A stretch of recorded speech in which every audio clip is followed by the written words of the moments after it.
శ్రీరామ దేవాలయం ప్రతి ఒక్క మానవులకు న్యాయస్థానం.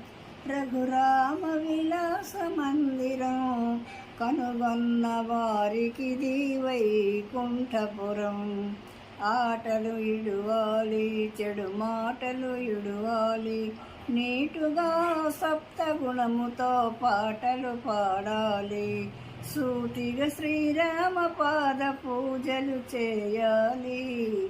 శ్రీరామ దేవాలయం ప్రతి ఒక్క మానవులకు న్యాయస్థానం. రఘురామ విలాస మందిరం కనుగొన్న వారికి వైకుంఠపురం. రామరతనాలు ఇవి మహావిత్తనాలు. శ్రీరామ